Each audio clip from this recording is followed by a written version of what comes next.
οργανωμένο. Λέμε τότε, αν θα πεις δηλαδή ακριτικό, πρέπει να είναι οργανωμένο εκεί. Στο τι είναι γραμμένο. Εντάξει. Γιατί να είναι έτσι. Όταν υπάρχει παρτιτούρα, και την ακολουθούμε. Αυτό διαφορετικά, καθόμαστε στο τραπέζι και ο καθένας λέει ότι έχει ακούσει, ότι πιστεύει. Όχι, δεν είναι θέμα πίστης. Δεν είναι θέμα πίστης. Φαντάζεσαι το αναλόγιο πάνω ανεβαίνει και να λέγει ο καθένας ό,τι ήθελε. Αυτό είναι. Η μουσική όμως δεν είναι αναλόγιο. Για μένα η λαϊκή μουσική είναι, πώς το λένε, είναι ελευθερία. Είναι ελευθερία έκφρασης. Σε αυτό συμφωνήσαμε. Εγώ λέω το άλλο. Όταν υπάρχει παρτιτούρα και σου λέει ξεστή πριν από 300-400 χρόνια. Είσαι περιορισμένος εκεί. Ναι, είναι αυτό. Επομένως, αν θέλουμε να το ακολουθήσουμε, το ακολουθούμε και λέμε ξεστή. Πάμε βάσει παρτιτούρας. Θέλω να είμαι ελεύθερος, λέω το ελεύθερο. Καμία αντίρρηση. Και αν σου πει δεν ξέρω να διαβάζει παρτιτούρα.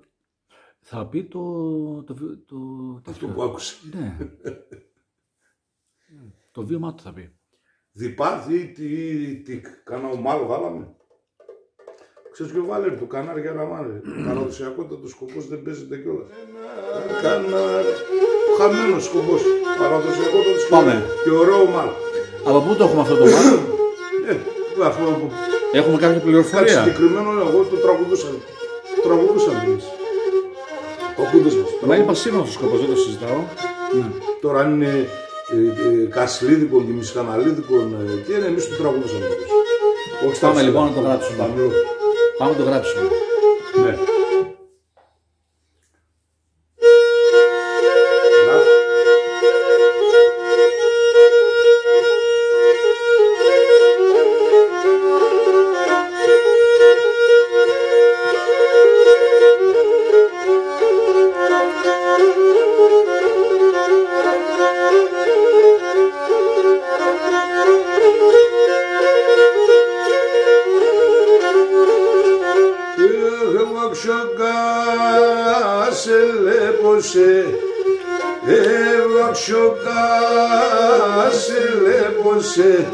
Άρε μπάπες και κλίδα, γιαρ γιαρ γιαραμάν. Άρε μπάπες και κλίδα, οφ αμάν.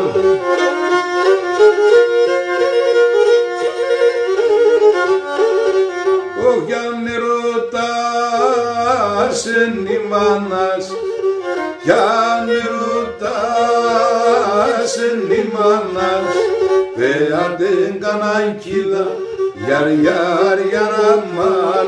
Πέαντεν καναγκίδα, οφ αμάν.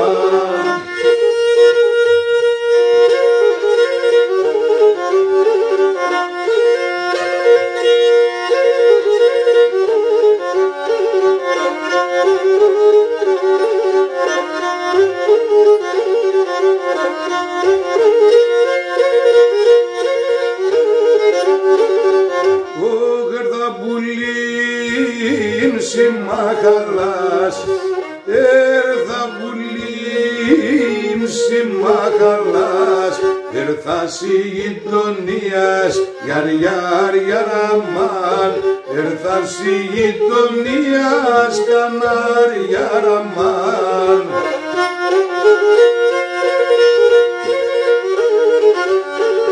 Ο κανισκικούης το όνομας, όχι κανείς κικούεις τον εμάς, να ακούω τη λαλίας, γιαρ γιαρ γιαραμάν, να ακούω τη λαλίας, οφ αμάν.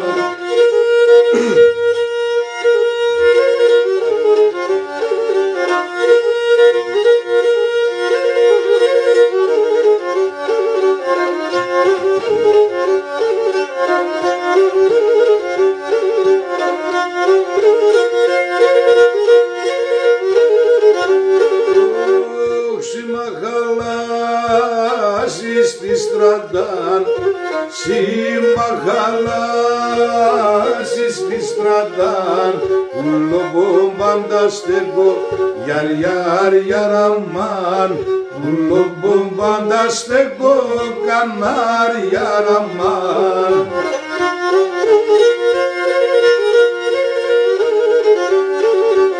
Όχι ελαξιοκάς εξωβορτών, έβαξε ο κάς έξω πορτών, εσένα να σε λέπω, γιαραμάν, εσένα να σε λέπω, κανάριαραμάν. Κανάριαραμάν, παλιός σκοπός. Το κανάρι τι θέλει να πει? Δεν το ξέρω εγώ, δεν ξέρω τι σημαίνει. Έχει σχέση με το κανάρι? Δεν ξέρω. Δηλαδή το πτηνό. Το γνωρίζω. Αλλά είναι έτσι όπως το ακριβώς αυτό που λένε, κανάριαραμάν. Έτσι το λέγανε. Κανάριαραμάν. Τώρα τι σημαίνει το κανάριαραμάν, δεν το γνωρίζω. Νομίζω και από τη Σοφία Παπαδοπούλου έτσι το άκουγα. Το είχε βγάλει δισκογραφία. Ναι. Το λέγανε παλιοί, εμάς το λέγανε πολύ. Ναι. Το σαν, δηλαδή έτσι ομαλό σκοπό. Στην τραπεζούτα όχι τόσο. Το νομίζω είναι μπορεί να είναι και μισχανά και μπορεί και κάτι καρσλίδικο μπορεί να έρχεται λίγο. Γιατί το καρσλίδικο, εντάξει, είπαμε σε άλλες αυτές τις καταστάσεις. Οι καρσλίδες στην ουσία είναι και μισχαναλίδες, δεν είναι. Όχι, θα συζητάμε τραπεζούντα και μισχανά και συμπεριλαμβάνει το μισχανά και το αυτό. Και το μετέν, τα αγναπατέρ και το κάρς. Με το κλείσιμο των μεταλλίων δηλαδή φύγανε και πήγανε προς τα εκεί. Και μισχαναλίδες. Ναι.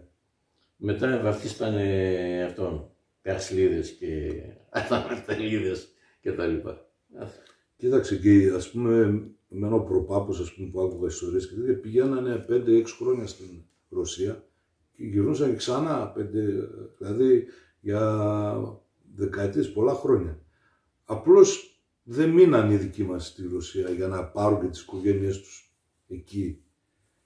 Και έτσι γυρίσανε δηλαδή στην Ελλάδα, ήρθανε δηλαδή με την ανταλλαγή του Βίντεο. Προφανώς πολλοί πήραν και τις οικογένειές τους και πήγανε. Σαφώς.